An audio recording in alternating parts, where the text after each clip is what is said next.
All right, so now that our cheeks and our eyebrows are attached, we are ready to start on the darts. So it's easy on this pattern to see which is our front and our back because we have the cheeks and eyebrows attached. So we're going to stitch all of the darts. This is the back, or the top head dart, the eye dart, and the cheek dart. So we're going to stitch all of those darts on the opposite side so that our stitching doesn't really show. And this will just makes the stitching more invisible.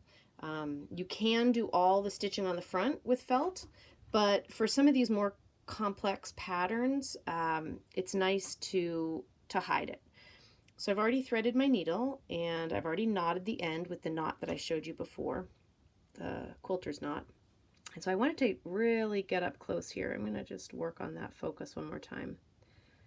Okay, so here's the end of my dart. When I stitch the darts, I want to begin just before where it's open. So let's see if I can illustrate that.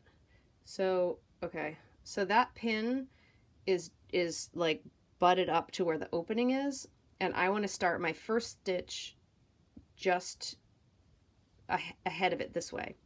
And I also want that first stitch to only go through the top surface. So that one's not going to show on the other side. That one's just to kind of get us started and get the knot, situated here. So then, let's see, the next thing. So for getting your stitches to be even and parallel to the edge, I generally hold the felt, what I'm stitching, somewhat like this. I might shift it a little bit for different things, but the idea is that these two fingers, my thumb and my index finger, act as a guide for me. So I can sort of press the needle into, not the point of it, but the side of the needle into my index finger, and I slide it across, and that helps me have the needle be evenly distanced from the edge of both sides of the dart. Ooh, some of that stuff is hard to figure out how to describe. So then the other thing is that when your thread is coming down, and when it gets to the fabric, it can flop this way or flop this way, and sometimes those stitches don't look even. And again, this is going to be on the back side, so it's not as critical, but I wanted to show you a trick for getting the stitches to lay nice and flat next to each other and evenly separated. So what I do is I bring the thread down, and you see how it's leaning like more towards me this way? What I want is for that thread to be perfectly straight up. So right now, naturally it's leaning, but if I take these two fingers and I pinch it a little bit, I can manage the way that thread is coming down, so it will lay evenly next to the one behind it.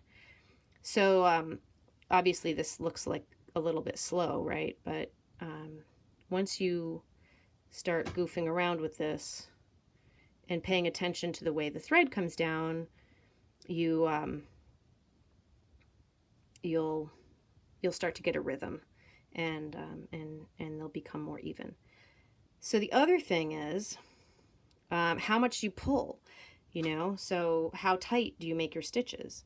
And that's another question. So if I just come down like that, I'm at the surface, but I'm not biting in, like the thread's not biting in.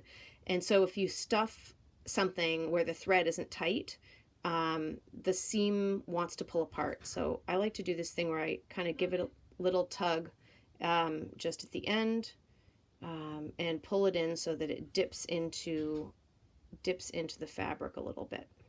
So I'm just going to finish up that last stitch, and there we go. Okay, so that's the top head dart, and I'm going to do that knot. Oh, wait, hold on, one more thing. So sometimes when you have a knot that's right on the edge of your felt, it gets in the way of stitching the center seam. So sometimes I like to do this where it's applicable. I take the needle and I just slide right through the surface of the felt, not so that it shows on the front, but I can reallocate the place, where my knot comes down so that it doesn't get in the way of stitching this seam. So now my thread's coming out here and I do my knot and it's going to be out of the way for when I stitch that center seam. Okay, so you are going to repeat that on these two darts and stitch them on the same side. So you'll pinch this one together, stitch from the bottom of the V to the edge of the fabric, and then move your knot back. Same thing here. Stitch from the bottom of the V to the edge of the fabric, and then move your knot back. Slip the needle through and create your knot. So that's that, and you'll do that on both sides of the head, and it'll be, we'll get you back up here and mirror in focus, and it'll be in mirror image to each other.